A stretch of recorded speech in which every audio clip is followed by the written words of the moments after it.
کہ ایمان میں اتنی قوت پیدا کرو کہ جو فرضوں پر کھڑا کرے آدمی کو کہ یہ تو فرض ہے، یہ تو کرنا ہی کرنا ہے، چاہے وہ بندوں کے حقوق میں ہو، خدا کے حقوق میں ہو، یہ فرض ہے۔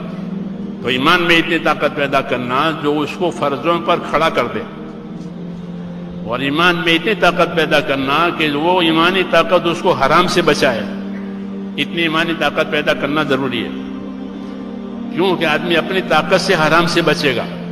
کوئی قانون بنے، وہ قانون سے کہ قانون نہیں روکتا، قانون سے طاقت بچنے کی نہیں پیدا ہوتی، کیونکہ قانون عمل کرنے کے لیے ہوتے ہی نہیں ہیں۔ جتنے دنیا میں قانون بنتے ہیں وہ عمل کے لیے نہیں ہوتے، وہ تو پکڑ کے لیے ہوتے ہیں کہ قانون بنا ہے اب پکڑ ہوگی، تو قانون سے عمل زندہ نہیں ہوتے۔ قانون تو گرفت کے لیے اور پکڑ کے لیے ہوتے ہیں کہ اب یہ قانون بنا، کوئی کرے گا تو یہ سزا ہوگی، پکڑ ہوگی، وہ پکڑیں گے اس کو قانون کی بنیاد پر۔ تو قانون پکڑ کے لیے ہوتے، عمل کے لیے نہیں ہوتے۔ عمل کے لیے تو دین اور دین کی محنت ہوتی ہے، وہ آدمی کو روکتی ہے حرام سے۔ اس لیے کہتے ہیں اپنے ایمان میں اتنی قوت پیدا کرے کہ وہ ایمان اس کو اللہ کے فرضوں پر کھڑا کرے، اللہ کے حرام سے بچائے کہ یہ چیزیں اللہ نے حرام کی ہے، چاہے وہ مال کے لائن کے ہو، اخلاق کے لائن کے ہو، عبادت کے لائن کا حرام ہو، یہ سب کہ حرام سے بچنے کی طاقت یہ پیدا کرنا ضروری ہے۔ کیونکہ آدمی اپنی طاقت سے حرام سے بچے گا، باہر کی طاقت اس کو حرام سے نہیں بچاتی۔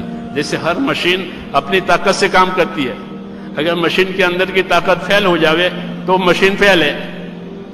تو ہر مشین اپنے اندر کی طاقت سے چلتی ہے اور کام کرتی۔ ایسے ہر مسلمان اپنے دین پر اپنے اندر کی طاقت سے چلے گا، باہر کی طاقت اس کو نہیں چلا سکتی۔ ایمانی طاقت پیدا کرنا یعنی یقین پیدا کرنا، خوف پیدا کرنا، اللہ کی رحمت کی امید، یہ چیزیں پیدا کی جاتی ہے محنت سے۔ پھر جس چیز میں اللہ نے رحمت کا وعدہ کیا ہے اس کو شوق سے کرے گا، جس میں اللہ نے دھمکیاں دی ہے اسے بچے گا۔ اس لیے کہتے ہیں کہ اپنے ایمان میں اتنی طاقت پیدا کرو جو فرضوں پر کھڑا کرے، حرام سے بچائے، اور تیسرا اللہ کے دین کے تقاضوں پر چلائے۔ یہ تو اللہ کے دین کا تقاضا ہے، میں کروں گا۔ یہ سمجھ میں آئی نا بات؟ لوگ تجارت کے تقاضوں پر جاتے آتے نہیں آتے؟ کہاں گئے تھے کہ فلاں ملک میں، کہ کیوں کہ میرا تجارتی کام تھا، تو تجارت کے تقاضوں پر جاتے ہیں، علاج کے تقاضوں پر جاتے ہیں دنیا میں، شادیوں کے تقاضوں پر جاتے ہیں دنیا میں، تقاضے ہوتے ہیں زندگی کے، ایسے دین کے تقاضے ہوتے ہیں۔ تو مسلمان کے ذمہ ہے کہ وہ اپنا ایمان ایسا بناوے کہ وہ ایمان اس کو دین کے تقاضوں پر تیار کرے، کیونکہ اگر وہ دین کے تقاضوں پر نہیں تیار ہوگا تو اس کا دین نیچے اتر جائے گا، اور سب سے پہلے یقین کمزور ہو جائے گا۔ سب سے پہلے یقینوں میں، ایمانوں میں کمزور آئے گی، خدا کا خوف کم ہو جائے گا، تو حق پر باقی رہنا دشوار ہو جائے گا، خواہشیں غالب ہو جائے گی، خواہشات غالب ہو جاتی ہے، پابندی نہیں ہوتی تو خواہشات غالب ہوتی ہے، اور جو خواہشات کے پیچھے گیا وہ گمراہ ہوا، یہ بتایا اللہ نے۔ اس لیے میرے بھائیوں ہم کو یہ کام دیا ہے، اس میں اپنے اندر محنت کر کے یہ استعداد پیدا کرنی ہوتی ہے، ایمان والے، اعمال والے، اخلاق والے بننا۔ یہ تین چیزیں لے کر عام طور پر صحابہ دنیا میں چلے ہیں۔ ایمان اپنا بنایا، ایسا ایمان بنایا جو حالات سے متاثر نہ ہونے دے، اور اپنے اعمال کی پابندی کہ ان کا عمل دوسروں کے لیے عمل بنتا تھا۔ علماء نے لکھا ہے کہ صحابہ کے اعمال ہمارے علوم ہیں، صحابہ کے جو اعمال ہیں وہ ہمارے لیے علوم ہیں، تو اپنے عملوں کو انہوں نے ایسا بنایا تھا شریعت سنت اس کی روشنی میں، تو ان کے اعمال علم بن گئے ہمارے لیے کہ حضرت عمر نے یہ کیا تھا، حضرت عمر نے یہ کیا تھا، ابو بکر نے یہ کیا تھا، ان کا عمل روشنی۔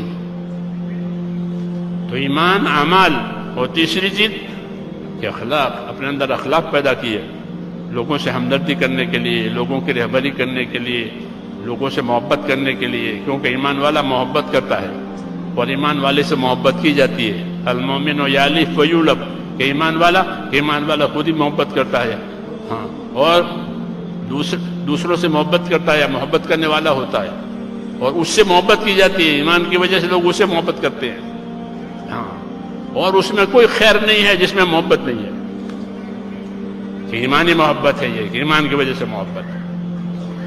اس لیے یہ کام ہے میرے بھائیوں، اس کو بہت ذمہ داری سے سمجھ کر کے کرنے کی ضرورت ہے. پھر اندر ایک بصیرت پیدا ہوگی. بصیرت، دعوت بصیرت کے ساتھ ہوتی ہے. بصیرت یعنی اندر ایک یقین کی کیفیت پیدا ہوگی. پھر وہ یقین جو ہے وہ قدم کو جمائے گا اور آدمی ترقی کرے گا اللہ کی طرف، اپنی قربانیوں کی وجہ سے، اپنی استقامت کی وجہ سے. اس لیے کہتے ہیں کہ اللہ نے ایک نعمت دی ہے، اس کو نعمت سمجھ کر اس کے پیچھے لگ جائیں. یہ نہیں کہ اس کو پیچھے ڈال دیں کہ نہیں اس کے پیچھے لگو، اس پر اپنے آپ کو ڈالو اور چلاؤ. پھر آگے کہ آگے اللہ کی مدد ہے. حالات آ جائیں تو دعا مانگو اللہ سے. کام کرتے ہوئے جو دعائیں مانگی جائے گی وہ دعا ضرور قبول ہوگی، کہ کام کرنے والوں کی دعائیں قبول ہوتی ہیں. اس لیے حال آنے کی وجہ سے دعائیں دی ہے کہ تمہارے پہ کوئی حال آوے تو اللہ سے دعا مانگو. انبیاء کرام دعا مانگتے تھے حال کے لیے کہ اللہ اب یہ کر، تو ان کی دعائیں قبول ہوتی تھی، کیونکہ وہ کام کر رہے ہیں. اب حال آیا ہے تو اللہ دعا کی وجہ سے حال کو اٹھا لیتے ہیں. اس طرح یہ راستہ آسان ہو جاتا ہے. اس لیے اس کو کام بنا کر کرنا ہے. تو آپ حضرات بھی اس کا ارادہ کریں. خوش نصیب ہے وہ بندہ کہ جس کو اللہ دنیا میں خیر کے پھیلنے کا ذریعہ بناوے اور شر کے مٹنے کا ذریعہ بناوے. یہ خوش نصیب ہے، اس کے لیے مبارکباد ہے. حدیث پاک میں